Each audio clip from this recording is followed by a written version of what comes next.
los grandes tipos de yacimientos de estaño, siguiendo las clasificaciones actuales. Brevemente vamos a definir estos tipos de yacimientos en un diagrama que indica aquí en vertical la ley promedia del yacimiento y el contenido total en estaño aquí.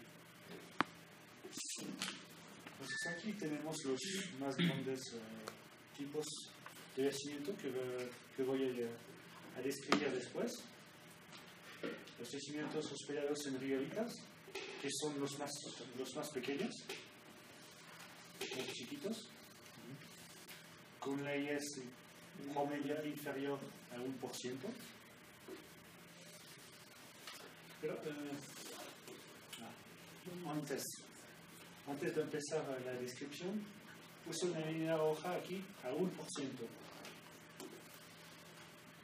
Ya ves, esta línea indica que más del 50% de los yacimientos conocidos, explotados, tienen una ley promedia inferior a 1%. Que son los que están por encima son la excepción. Y la gran excepción, obviamente, es San Rafael. Entonces tenemos este grupo de pequeños yacimientos que están aparte del resto, y después tenemos un grupo importante aquí. A menos de 2% de promedio y entre 10.000 y 1 millón de toneladas de estaño. Tenemos dentro de eso los yacimientos tipo pórfidos, que son aquí los triángulos negros,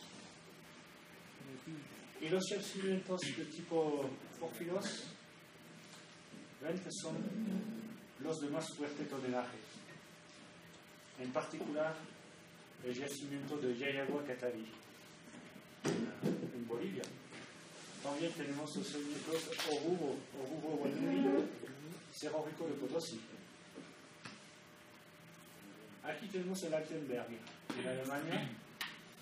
En este diagrama lo consideran como un yacimiento, como un pórfido de estaño. Otras clasificaciones lo consideran como un Grayson.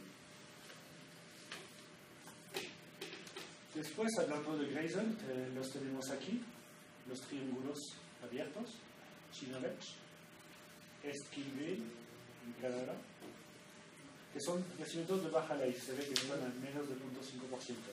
Los yacimientos de Skarn, que son un poco más pequeños que los de Grayson y más pequeños que los pórfidos de estaño, pero con un poco mejor ley.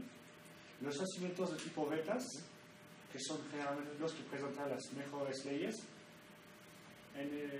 San Rafael está incluido en los yacimientos de tipo Betas, también aquí.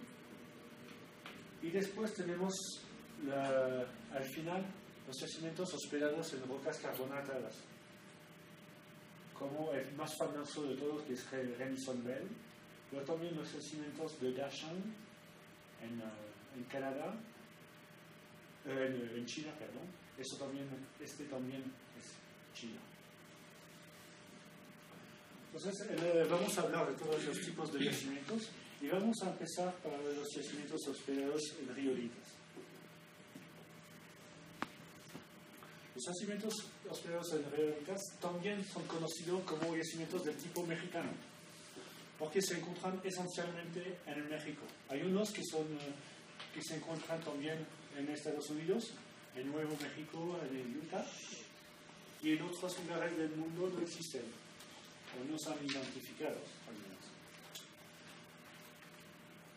Cada yacimiento individual, en general, muestra menos de 100 toneladas de estaño, con leyes inferior o igual a 1% de estaño. Son bien chiquitos, pero hay centenares de ocurrencias conocidas en México.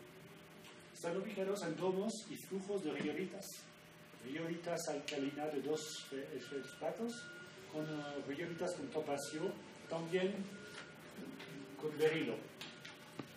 Son riolitas muy ricas en silicio. La mineralogía característica Está constituido de casiterita cristalizada o bajo forma de estaño maderado, cuarzo, hematita, bajo forma de espicabarita, hay fluorita y toda una variedad de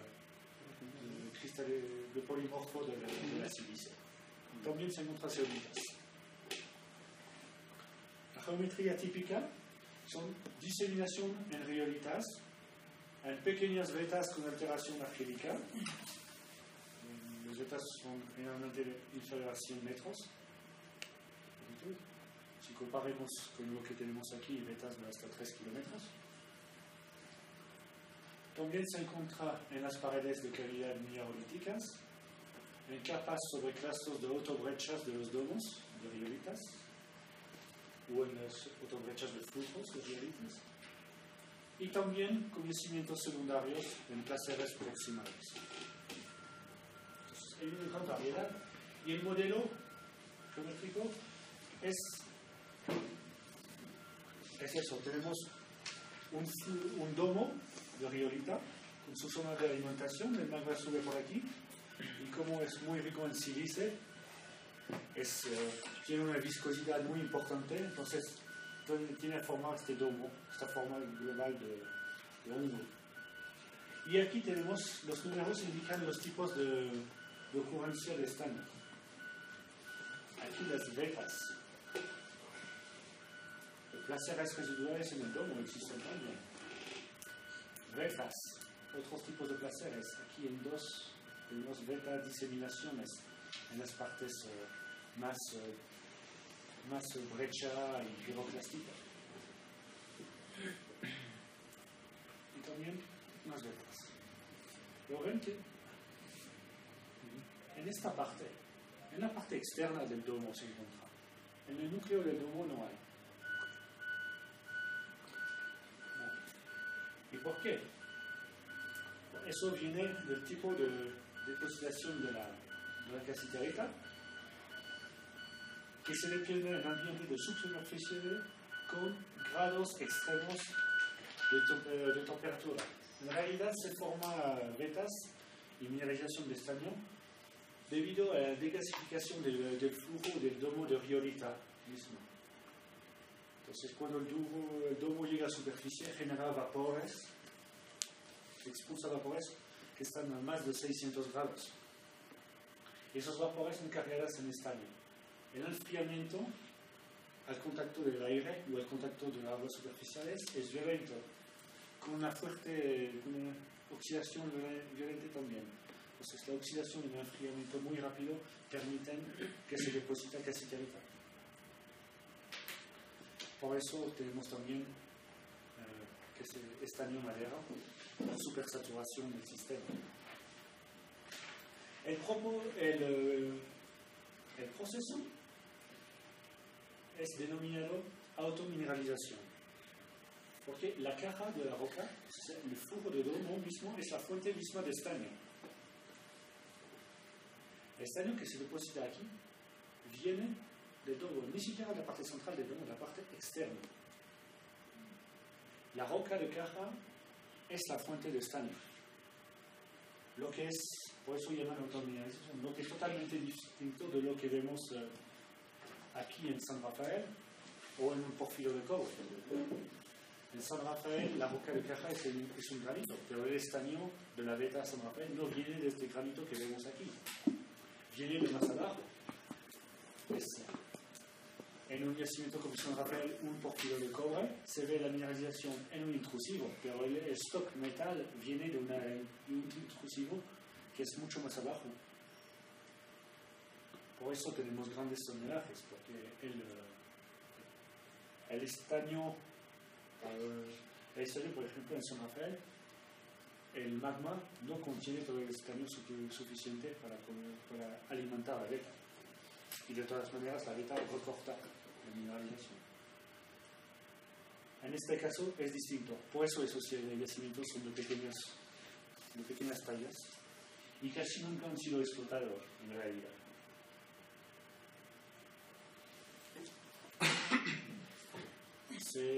Hubo explotaciones muy muy locales en los placeres. Entonces, en las partes laterales, aquí, podemos tener una mezcla con fluidos superficiales. Si el domo se mete en un río, en una laguna.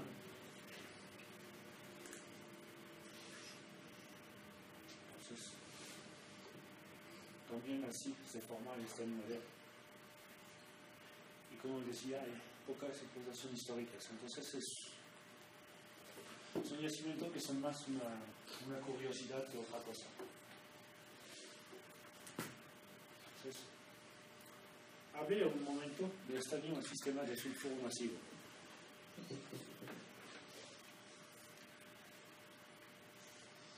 Es el único tipo de yacimiento de estaño que no se ha asociado a rocas graníticas diferenciadas. Los ejemplos más conocidos son Kidd Creek y Neves Corvo, también Sullivan. ¿Qué pasa en esos sistemas? Eso es el modelo clásico del sulfuro masivo, hospedados en rocas volcánicas. Aguas marinas que bajan en la corteza, se calentan, suben y expulsan un agua cargada en sulfuros al fondo del mar. La mezcla del fluido caliente con el agua del mar provoca la precipitación de los sulfuros. El agua del mar es un agua oxidada, pero cuando ingresa adentro del corte se calienta, se reduce. Entonces, en ciertas condiciones, es capaz de transportar el estaño. El estaño sube, hay enfriamiento, pero sobre todo oxidación. Entonces, se puede precipitar estaño en su sistema. Pero para que haya una mineralización importante, seguramente se necesita en la parte basal unas rocas que serán un poco enriquecidas en estaño. En el caso de Neves Corvo, que está aquí, al sur de España y Portugal. Neves Corvo está en Portugal y la frontera con España está aquí. Neves Corvo es el único yacimiento sulfuro-masivo de la zona que tenga estaño. Los otros, como Tarsis, Aznacoya, Río Tinto, Sotiel o Aljustrel, no tienen estaño. Entonces supone que en la base debajo de Neves Corvo seguramente hay algo un poco particular. Entonces en Neves Corvo se extrae estaño también. La mina está todavía activa. Ahora vamos a pasar un poco más de tiempo sobre yacimientos muy importantes que son los porfiros de estaño. La apelación porfiros de estaño la propuso Richard Silito en 1975 para hacer una comparación con los sistemas de porfiros de cobre. Hay otras apelaciones también que serían yacimientos de estaño y plata asociados a domos volcánicos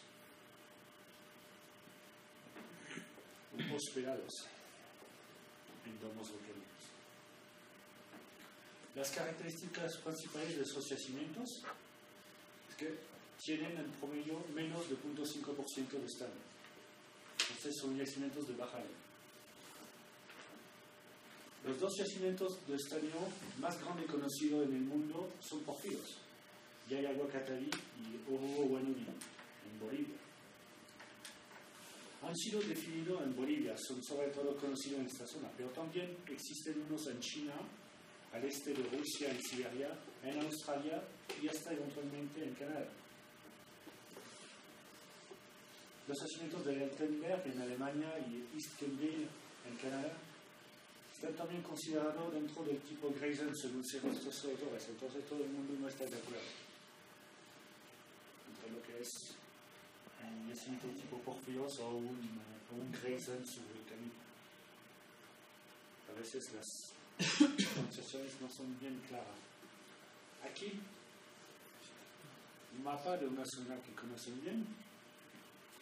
del cinturón piritoso, está diferente de Perú-Bolivia, con San Rafael aquí, que es la parte la más al norte del cinturón, que baja aquí hasta Argentina. Los pórfidos están aquí: Oruro, Yayagua, Cerro Rico de Potosí, Tacna, Chorolque, eventualmente Pirquitas. Es el mismo cinturón, pero no es la misma mediación que el San Rafael. Ese es un cinturón estanífero, entonces es una concentración de yacimientos de estaño, pero no es la misma cosa. No son el mismo tipo de yacimiento, no son del mismo edad. Pero es un segmento cruzal particular en América Latina donde hay una fuerte concentración de estaño. Así definen las provincias metalogénicas. Entonces, vamos a mostrar el ejemplo, tal vez uno de los más famosos, que al final no se sabe si es más un yacimiento de plata que un yacimiento de estaño. Ha sido explotado primeramente para la plata, y por lo que es de la plata es el yacimiento más grande del mundo. Se habla de más de 30.000 toneladas de plata metal extraídas. Entonces tenemos aquí la geología. Lo vemos al afloramiento, entonces es un cerro.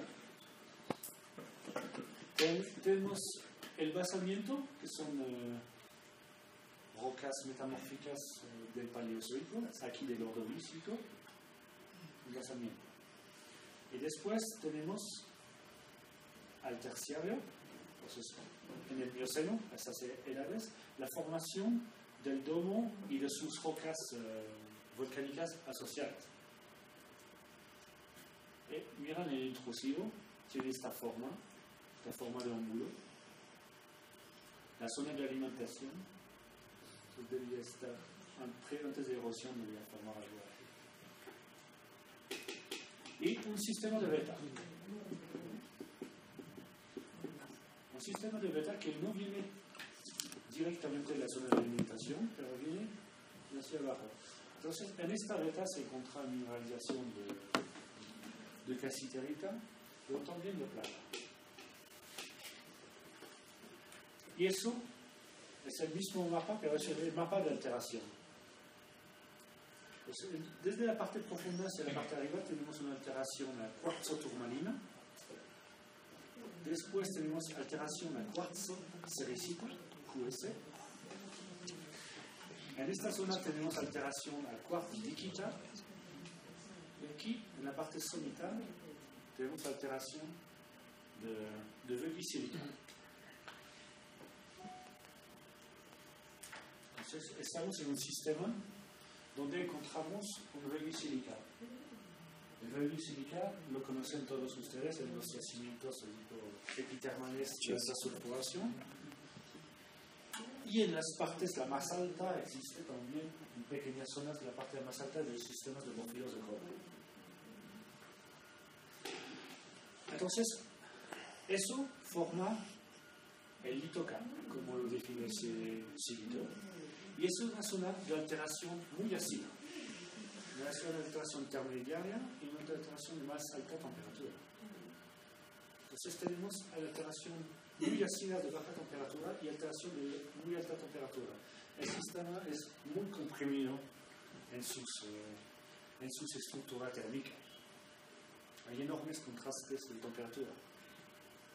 Tenemos zona de mineralización y alteración de baja temperatura directamente encima de una zona de alteración de alta temperatura. Esos yacimientos los llamaban en los años 30, 40 los yacimientos xenotermales, por la presencia de esos dos tipos extremos de alteración. Una alteración epitermal superpuesta directamente en una alteración que sería más mesotermal hasta hipotermal.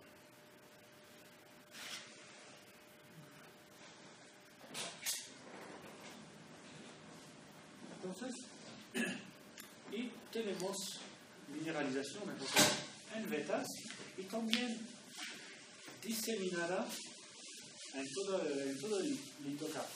Tenemos estaño y sobre todo plata. Entonces, los estudios de inclusiones fluidas muestran que a partir de aquí, justo debajo del litocap, estamos en una zona de ebullición de los fluidos. Los fluidos hidrotermales calientes suben. Llegan aquí, la presión es mucho más baja.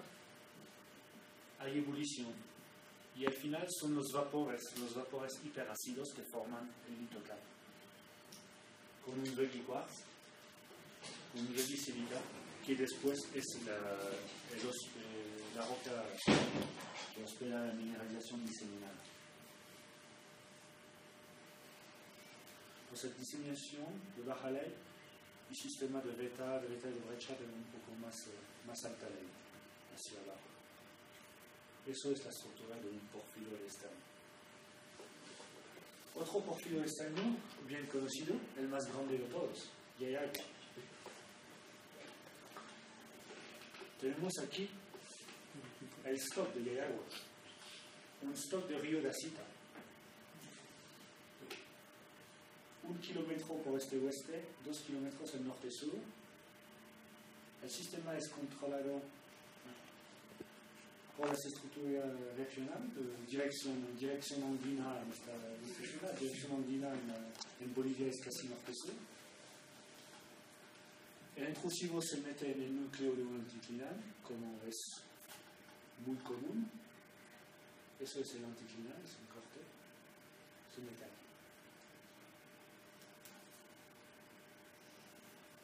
Entonces hay una secuencia de rocas paleozoicas, de greoac, de shale, areniscas.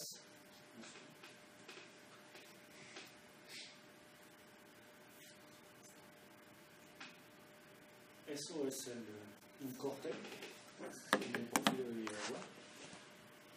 Eso es el intrusivo y eso es la caja paleozoica. Entonces se ve igual que en el caso de Cerro Rico. Tenemos esta forma cónica. Y tenemos aquí todo el sistema de beta. Entonces tenemos una mineralización de estaño que es diseminada en la zona de alteración cuartzericita. No tengo mapas de la zona de alteración de cuartzericita porque ya ven que esas descripciones son muy antiguas y no hay geología de detalle reciente que exista.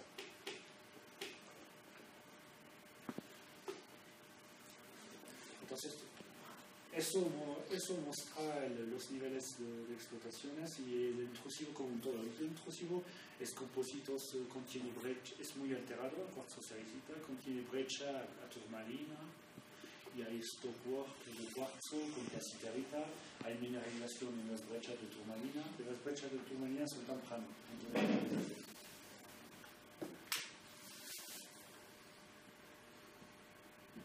Entonces, vamos a hablar ahora del mecanismo de formación de esas cosas. A partir del modelo de Cunningham, tenemos un stock magmático, que es un stock subvolcánico, un magma que sube.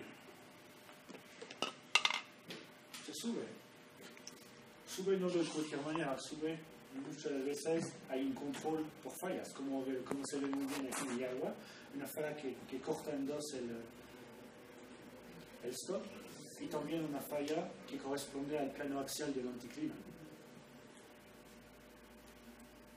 Esos son este sistema, una falla regional y un sistema de fracturas cónicas que se desarrolla, sobre todo cuando el magma empieza a cristalizar y a subir. Entonces hay una temperatura de 800 grados, una presión de 1000 bar, lo que es más o menos 4 kilómetros de profundidad. Tenemos estas condiciones. El agua disuelta en el magma ocupa un volumen de 22 centímetros cúbicos por un mol. Pero cuando el magma se satura en agua, el agua se escapa del magma. Y cuando este agua libre, a las mismas condiciones, ocupa un volumen de 638 centímetros cúbicos.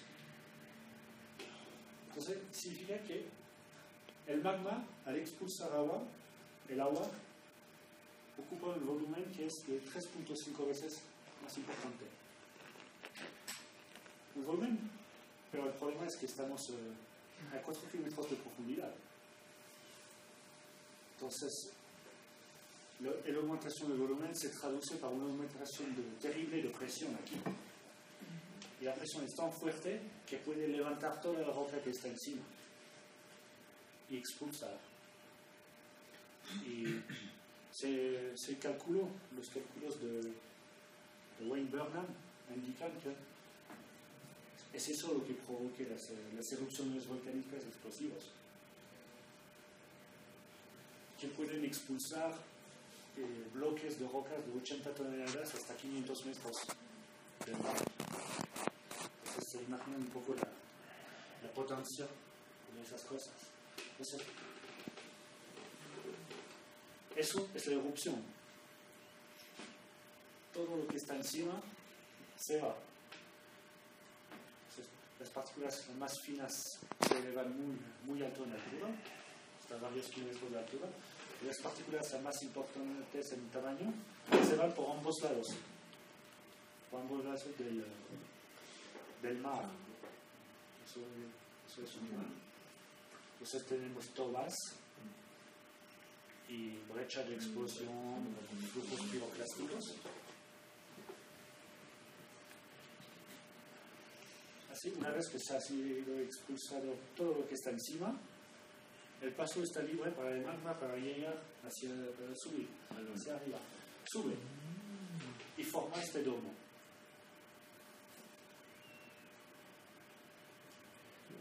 Entonces este domo, en la parte externa del domo está en contacto con el aire. Entonces se enfría muy rápidamente. Tenemos una carapaza, pero dentro está líquido todavía. Y sigue subiendo el magma. Entonces, si el magma sube, la carapaza se expande, se rompe y se forman los que se llaman las autobrechas. Tenemos brecha de carapaza cementado por un nuevo aporte de magma. Tenemos brecha de brecha de brecha sucesivamente así. Y después se forma la mineralización. Entonces, después se forma y después cristalizándose, la gran cámara magmática que está abajo cristaliza y expulsa fluidos. Y tenemos eso, el modelo global de los yacimientos, el domo, con las tobas. Aquí esas tobas corresponden a eso, lo que ha sido expulsado en este momento. Se forman las vetas. En esta zona el fluido que sube rápidamente se decomprima, hay ebullición y se forman las zonas de alteración ácidas. Con el Reggie silica con alteración hasta alunitas, una alunita. Cuarzo pirofilita, cuarzo diquita, cuarzo silicita y cuarzo turmalino.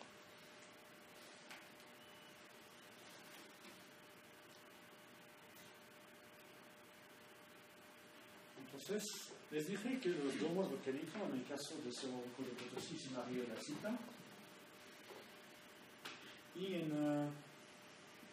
el caso de Yayagua, es una cuarzolatita. Entonces, no es una roca extremadamente diferencial. O sea, pensar que eso no es lógico en el sistema de estaño, porque las rocas son siempre muy diferenciadas. Entonces, para investigar eso, Dietrich, un alumno de Bergman, hizo un estudio de inclusiones magmáticas en los cristales de cuarzo. Entonces, una inclusión magmática.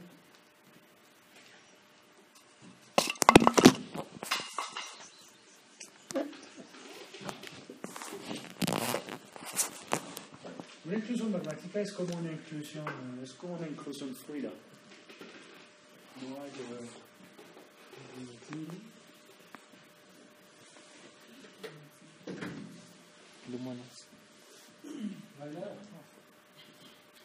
Bien, vamos a hacer sin...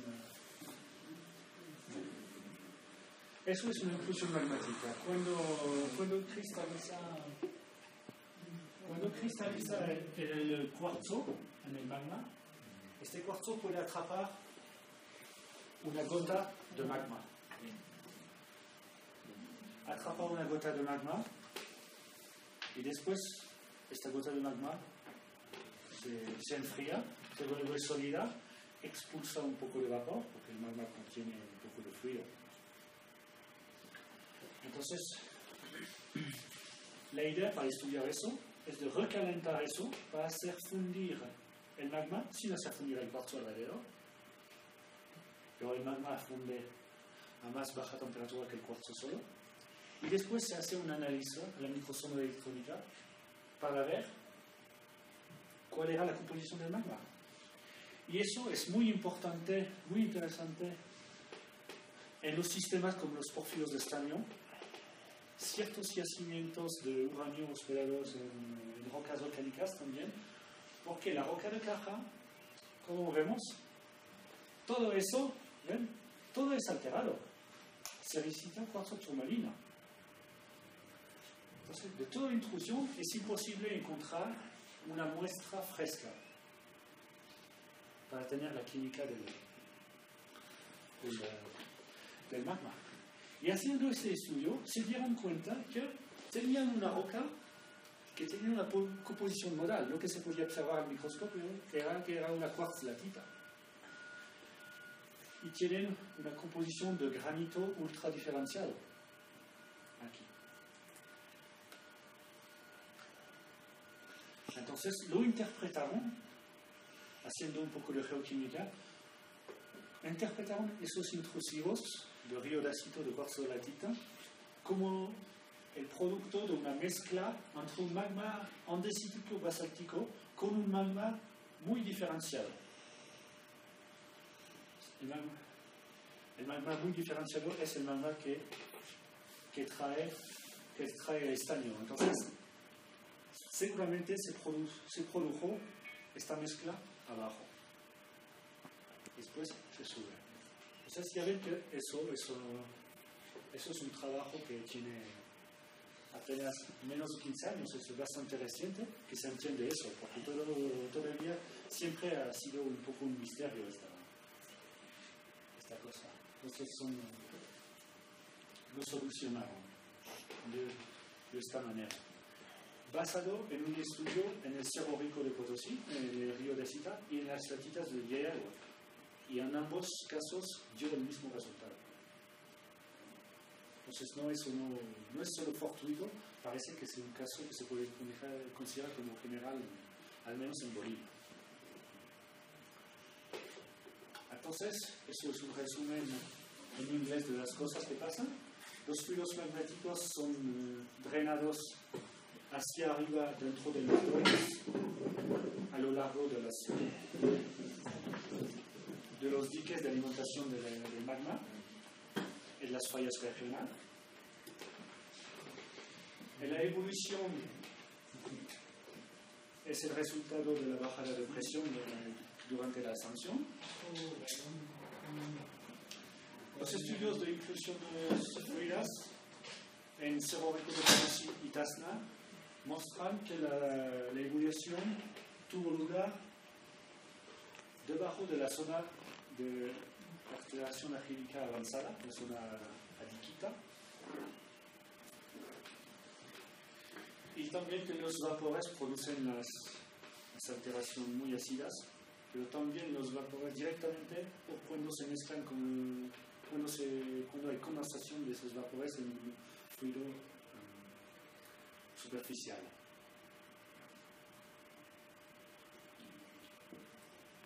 Y las vetas polimetálicas son el resultado de la percolación de fluidos muy salinos, que son entonces diluidos para las aguas meteóricas. Entonces, para regresar al modelo, tenemos el fluido, que es un fluido muy caliente, magmático, salino, sube aquí.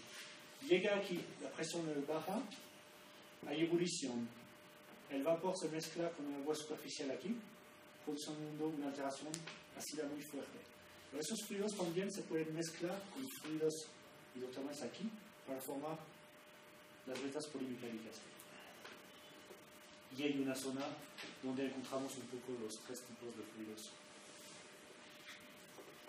en la parte central.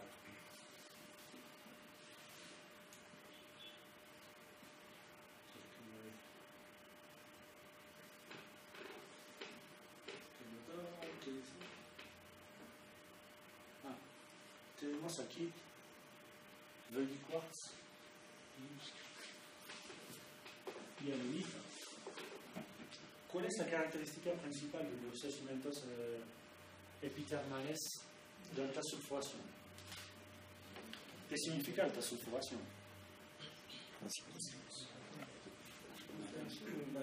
Cantidad de sulfuro. Grandes cantidades de sulfuro, ¿sí?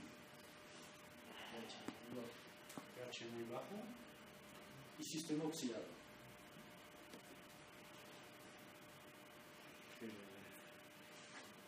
El azufre alimenta el sistema bajo forma de SO2. Mientras aquí llegamos a tener alteración superácida con Völgy-Silical en un sistema que es relativamente reducido. Entonces, lo que quería decir que muchos de los geólogos, cuando ven Völgy-Quarz, cuarzo, alunita, dicen, oh, estamos en un sistema de alta sulfuración. Y los porfiros de estaño de Bolivia demuestran que se pueden tener estos tipos de alteración muy ácida sin estar en un sistema de alta sulfuración. Estamos en un sistema de baja sulfuración. Un sistema reducido. Entonces, eso no es lo suficiente diagnóstico para decir alta sulfuración. Alta sulfuración será Völgy-Quarz, cuarzolita, ¿de acuerdo? Pero si además encuentran enargita, eso sí, bueno, porque la enargita es un sulfuro de cobre y de arsénico que es típico de esas condiciones de alta sulfuración, condiciones oxidantes. Bueno, eso era un tema un poco aparte. Comparación con un porfirio de cobre. Comparación de la escala vertical. Este es el porfirio de estaño. Porfirio de cobre, mineralización de cobre con los fluidos magmáticos y caliente y el sistema epitermal que se puede encontrar encima de alta sulfuración. ¿Ven? Tenemos 4 kilómetros en vertical. El sistema de porfirio de estaño, la zona epitermal está aquí, está directamente encima de la zona de alta temperatura. El sistema, como ven, es mucho más comprimido. Por eso los llaman sistemas xenotermales. Y los sistemas son mucho más chiquitos, tienen algo como 2 a 3 kilómetros máximo en vertical, mientras aquí estamos hablando de 4 a 5 kilómetros y hasta 6 kilómetros, como en ciertos porfiros, como un porfiro de Yerington en Nevada, lo encontraron a una altura de 6 kilómetros. El porfiro de Yerington ha sido movido a 90 grados, está en horizontal. Es uno de los únicos porfiros en el mundo que se puede observar del piso al techo. Y reconstituyeron una altura de 6 kilómetros. Un sistema de porfirio de cobre es 4 a 6 kilómetros en vertical, 2 a 3 kilómetros máximo para un sistema de porfirio de estaño.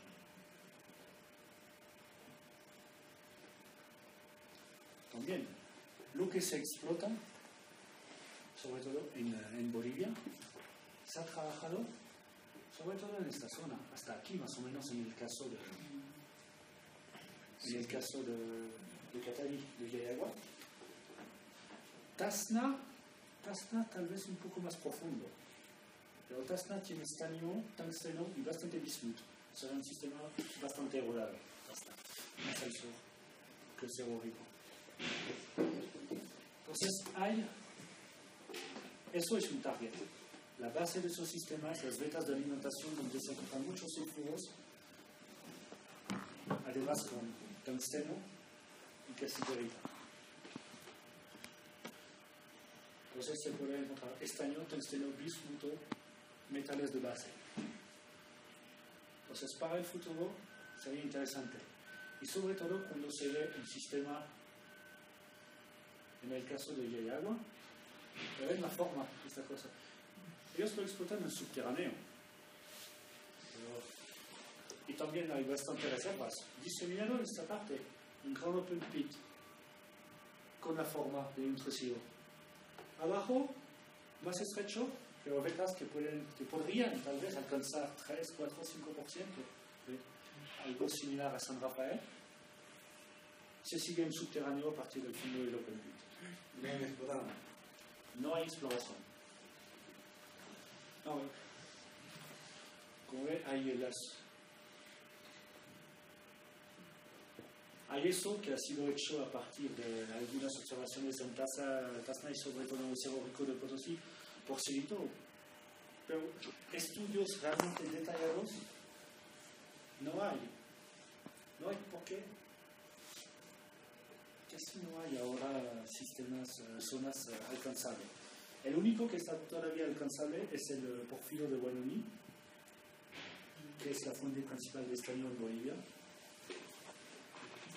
Están haciendo un poco de perforación, están buscando con exploración, pero no. Desde hace años no he visto unas publicaciones científicas sobre eso. Entonces, creo que buscan, sobre todo, buscan como pueden. Y eso es una lástima. Hay bastante trabajo para hacer más de exploración y para eso. Y por eso digo que se estiman las reservas en Bolivia en base a las partes las más altas, los que es más fácil alcanzable. Lo que está debajo no se sabe. Probablemente hay cosas interesantes. Ingrid, te hago una pregunta. El medio porcentaje que contiene el estaño, ¿en qué zona de alteración está acá? ¿Cómo los cosas se disiminan? ¿La zona rosada? La zona rosada es el intrusivo. Después, aquí son zonas diseminadas que tienen estaño, pero sobre todo tienen la plata. La plata está aquí.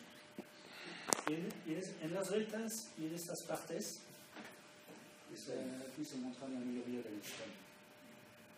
En vetas, en cuerpos de brecha. Entonces, eso es una visión, es un modelo. Entonces, es ultra simplificado. De un sistema al otro puede cambiar bastante. Puede ser sistemas con más vetas o sistemas con pocas vetas, pero más diseminado y más brecha.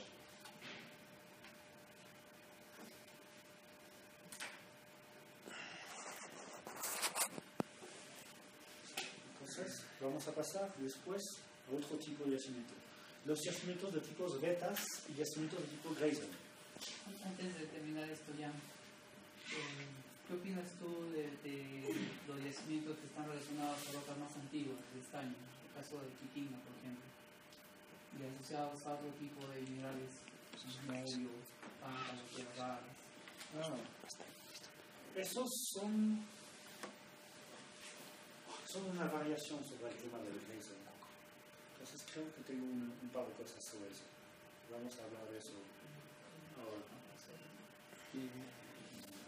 Entonces, los yacimientos de tipo Vetas y Grayson les voy a describir juntos, ponerlo en la misma gran categoría, porque realmente hay un continuum total que está entre el puro Grayson, pura diseminación, y un sistema puramente vetiforme, como lo es San Rafael. Entonces, esos yacimientos tienen un interés histórico bastante importante porque son ellos que han sido explotados en la edad del bronce. Y también fueron los primeros yacimientos de estaño estudiados por académicos, desde Agrícola en el siglo XVI hasta Humboldt, Dobre, Beaumont y toda una serie de investigadores hasta la hora actual. Y también son los primeros yacimientos diseminados en ser explotados de forma subterránea. Entonces, la explotación de esos yacimientos ha sido una pequeña revolución en los métodos de minado. En particular, en época del siglo, a partir del siglo XV hasta el siglo XVII, empezaron a hacer grandes excavaciones subterráneas, que no fueron sin consecuencias. Aquí es, en Alemania, en el Altenberg. Eso es el pueblo con las carreteras, las casas. Este hueco enorme se formó en el año 1620. Explotaron volúmenes enormes adentro, el estaño diseminado en el Grayson, y después todo se cayó. Bloqueo. Sí, y un enorme bloqueo. Seguramente uno de los primeros de la historia.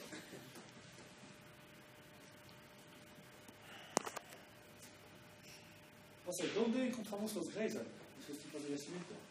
Dentro de la parte apical o en la roca de caja inmediata, de intrusiones graníticas, las partes altas. Las intrusiones pueden ser peraluminosa, peralcalina, de vez en cuando metaluminosa, pero siempre de tipo S, reducidas. En todo caso, rocas muy diferenciadas, más del 70% de sílice, enriquecida en todos esos elementos: boron, flúor, litio, rubidio, estaño, tungsteno, molibdeno, niobio, tántalo, metales raros, beridio, tierras raras, a veces también. Cristalización del magma hasta temperatura tan bajo como 600 grados y a veces 550. ¿Por qué? Por la presencia de borón, flúor, litio. Y también, olvido en la lista, el fósforo, que tiene también este efecto de bajar la temperatura de cristalización del magma. Se forman a profundidad de 1 a 5 kilómetros. Entonces, vemos que son sistemas que son más profundos que los porfiros de estaño. Tamaño: 5 a 80 millones de toneladas. El más grande porfiro de cobre conocido, que se encuentra en Chile, Chuquicamata, llega a 8.000 millones de toneladas. Para darle un poco una idea del tamaño. Los valores: 0.2 a 1% de estaño. El porcentaje de estaño es excepcional para un líquido. Los sistemas de vetas yacimientos de veta son más pequeños, pero tienen mejor leyes. En realidad hay un continuo entre los dos. En la mayoría de los casos se encuentra un sistema, un Grayson, que está cortado con vetas mineralizadas también en estaño, que es la regla general. ¿Qué es el Grayson? El Grayson es un nombre que viene del antiguo alemán y un término que está usado por los mineros en esta época, que designa una alteración de alta temperatura, alteración que se forman a 600 a 400 grados por fluidos muy ácidos. Es una alteración muy ácida por presencia de ácido clorhídrico, hidrógeno sulfurado, ácido fluorhídrico un poquito también. Es una conversión de la roca de un ensamble granítico en un ensamble a cuarzo muscovita. Pero una muscovita que llamamos lepidolita, porque está rico en litio y flúor. A turmalina y bastante topacio. Los Grayson de alta temperatura tienen también una biotita rica en litio y flúor, que es la sintalita. Y los Grayson de baja temperatura tienen un poco de clorita. Y las alteraciones Grayson muestran una transición hacia las alteraciones fílicas, que son también alteraciones ácidas, pero de más baja temperatura. Y también en la alteración fílica encontramos pirita, encontramos sulfuros. En un Grayson no se forman sulfuros. Y la alteración es de más alta temperatura sobre todo. Esas temperaturas corresponden a las alteraciones de tipo potásico en un porfirio de cobre. En un porfirio de cobre, la alteración potásica no es una alteración ácida. La razón de eso es que un magma peraluminoso genera fluidos de más acidez a temperatura equivalente que un magma de porfirio de cobre, por la cantidad de aluminio que tiene.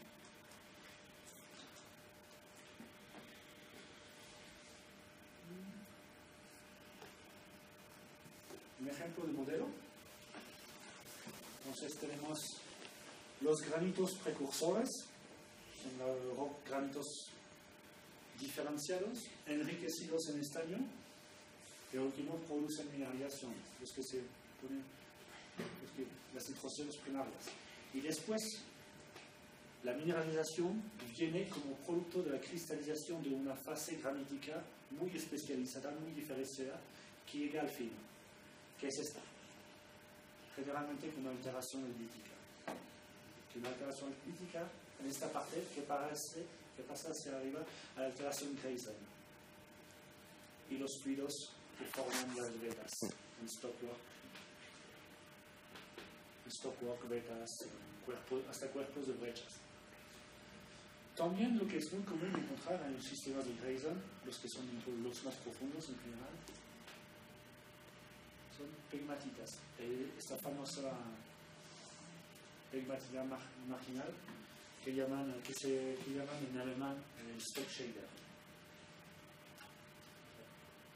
Otro modelo con un poco más de color, el modelo clásico de Sherba, modelo de Rondeau y Exo-Grayson. En este caso, el intrusivo, tenemos este intrusivo, esta cúpula especializada que está en la roca de caja. Eso a veces también ocurre, no es necesariamente en el granito precursor, a veces puede salir un poco más alto. Entonces, eso es el tipo de Grayson que se muestra en función de la roca de caja. Entonces tenemos el granito especializado no alterado, el granito especializado albitizado que pasa al Grayson. El Grayson en la roca intrusiva se llama Endo-Grayson, que está dentro de la roca. Y se puede formar un Exo-Grayson aquí. Cuando tenemos una roca aluminosilicata, tipo esquistos, tenemos esta zonación de alteración. Quartz mica, turmalín mica, eso es el Grayson. Después alteración, sobre esta alteración adularia, sericita, y después esos metamorfismos de contacto. Si la roca está carbonatada, tenemos un skarn aquí. Después alteración de topaz, fluorita, mica, fluorita, turmalín. Entonces, un Grayson a más baja temperatura. Y en rocas ultra básicas, que son rocas muy ricas en magnesio, tenemos presencia de flogopita, clorita, talco. Entonces tenemos el granito graysonizado, los cuerpos más de Grayson más avanzado y el Grayson que se mete en la roca de caja. La alteración la más ácida que se puede encontrar en el Grayson, lo que llamamos el Grayson último, es una alteración a cuarzo topacio. Hasta la muscovita no es más estable. Pero eso ocurre generalmente en zonas muy pequeñas.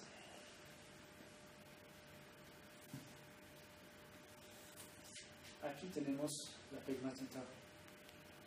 pegmatita marginal o el Stockshader. Eso es un ejemplo típico de un Stockshader. Aquí está el límite de intrusión, el límite hacia arriba. Entonces, ¿qué es eso? O en este caso sería eso. Entonces, el límite aquí, en la parte de arriba, puede ser granito o puede ser la roca de caja del granito. y tenemos un granito de grano fino aquí, con esas texturas un poco bandeadas. Y sobre todo tenemos esos cristales grandes de fosfatos potásicos, plumosos, que crecen a partir del techo y hacia arriba dentro del magma. Crecen muy rápidamente, entonces tienen una forma de pluma, una forma un poco con una curvatura. Eso es típico de las partes la más diferenciada de los granitos. Entonces tenemos un magma que cristaliza en presencia de fluidos acuosos muy salinos y se forman ese tipo de pegmatita. Después podemos subdividir los sistemas de Grayson en dos categorías grandes, que son los sistemas ricos en flúor y los sistemas ricos en boron. Pero entre los sistemas ricos en flúor tienen estas geometrías. Entonces tenemos dos extremos. Un sistema donde se ve algunas vetas en la roca de caja, la pegmatita marginal, el Grayson, granito albitizado. Algunas vetas. O esos sistemas donde casi no hay nada de beta. Y donde la alteración es principalmente una albitización con un poquito de Grayson, pero un Grayson que es limitado en el volumen. Esos sistemas fluor se forman en asociación con magma peralminosos, pero sobre todo con sistemas peralcalinos y a veces metalminosos. Son muy enriquecidos en litio. Tienen un contenido en agua moderado hasta bajo. Entonces, el magma expulsa poca agua, entonces por eso se forman pocas vetas y pocos volúmenes de Grayson. Y el caso extremo es ese sistema que llaman apogranito aquí, donde la alteración feldspática blandita domina. Y con diseminación de casiterita de baja ley. Eso es el caso de Pithiviers. Y eso sería más el caso de lo que encontramos en el episodio de Berger en Alemania, o los sistemas asociados a los intrusivos anulares de ellos en Nigeria. En el caso de Pithiviers, el magma original aparentemente estaba de tipo metaluminoso, con una diferenciación extrema. Los últimos hongos magmáticos eran peralcalinos y hasta el sistema principal criolita, que es un silicato de fluoro y de aluminio.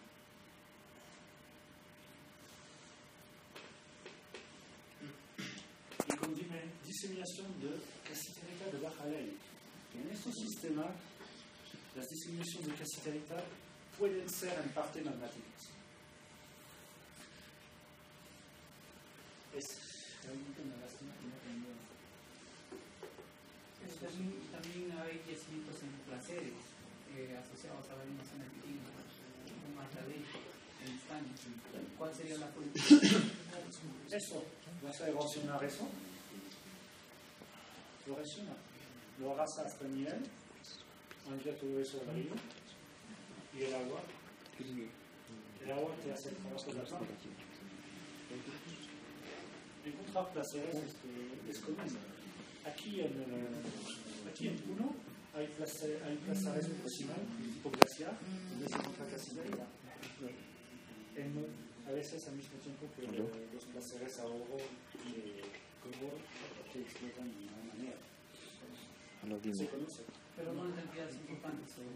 No hay hubo fuertes estudios de eso.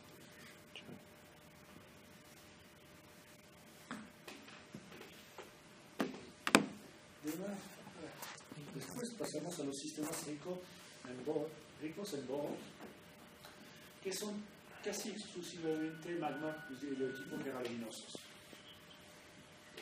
El contenido en agua es alto porque está favorecido por la presencia de borón. El borón permite que el magma aumente la solubilidad del agua en el magma. Entonces el magma contiene más agua y al cristalizar expulsa más agua. Y si expulsa más agua al cristalizar, como lo mostré en el caso de los porfiros de estaño, es el volumen de agua que crea la presión y crea fenómenos explosivos. Entonces, es lo que repito aquí. Entonces, se puede formar brechas, sistemas importantes de vetas. Pero también hay sistemas que son un poco más tranquilos. Más tranquilos seguramente porque son más profundos, como indican las pegmatitas. Cuando estamos a 5 kilómetros, la cantidad de roca que está encima de la intrusión empieza a ser muy importante. Entonces la presión sube, pero la tapa es muy pesada y no se levanta todo. Entonces esos serían más los sistemas un poco superficiales y los sistemas un poco más profundos. Entonces no es solo la cantidad de agua que determina la geometría de las vetas, es también la presión del confinamiento, es decir, la profundidad de mineralización del sistema. Entonces, esos sistemas ricos en boro es el caso de los yacimientos de la franja esterífera boliviana, Río San Rafael. Cualquier sea la era. Los yacimientos de la franja esterífera de Bolivia, que sean Triásico, Oligomioceno o Mioceno, son todos ricos en boro.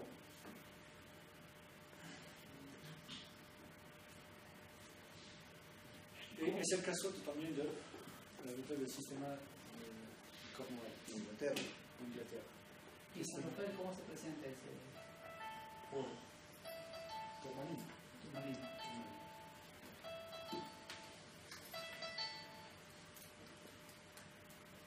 Entonces, la geometría de esos sistemas, diseminación, vetas, topor, brecha,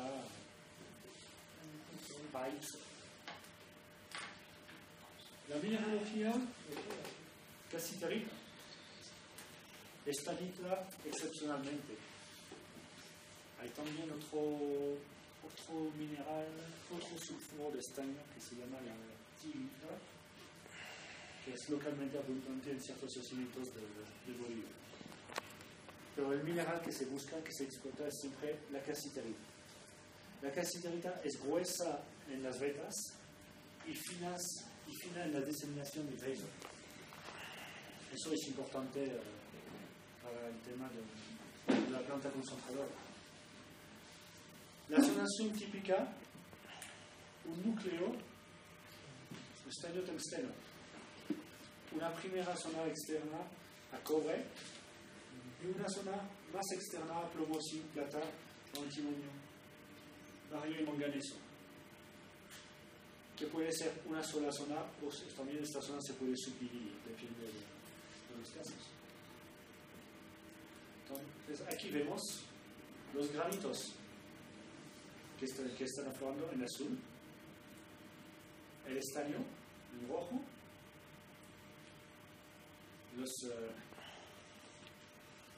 los enjambres de vetas de cobre en marrón y las zonas polimetálicas están aquí. Aquí es motivo, no se trata de una dirección de beta, es solo el dibujo. Entonces se ve muy bien la zonación en este sistema.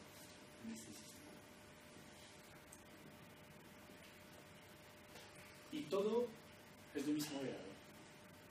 Porque todo eso son partes apicales de un granito único que está en profundidad. Entonces son cosas así.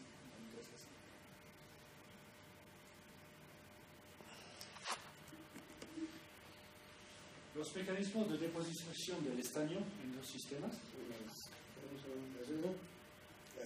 ¿Gaseosa? Sí, pero termina esta diapositiva, entonces pasar a otro tipo de yacimiento. El mecanismo de deposición de estaño en las vetas es un mecanismo combinado que asocia neutralización del fluido con reacción con la roca de caja y mezcla con fluidos superficiales, es lo que expliqué ayer. Entonces, dilución, oxidación. En los Grayson domina el fenómeno de neutralización del fluido ácido por el ensemble cuarzo-fosfático de la capa o otro. Entonces es también lo que explicaba ayer. O sea, si como hay un continuum entre los dos tipos de sistema, mayormente se encuentran los dos juntos, y eso explica por qué realmente los Grayson logran sobrepasar los 0.5% de estaño. Y en un mismo distrito se pueden encontrar yacimientos que se clasifican como puro betas y otros como puro Grayson. Estoy dando aquí el ejemplo de la beta de South Crofty en Cornwall. El sistema globalmente es considerado como un Grayson, pero South Crofty es la beta en el mundo que se parece más a la beta San Rafael. Mismo tipo de mineralización, mismo tipo de zonación, mismo tipo de alteración. Está en una provincia de Grayson. Pero el tonelaje es un poco más, es menos. Leyes también. Leyes también. Creo que estaba anotado en uno de los. En la primera.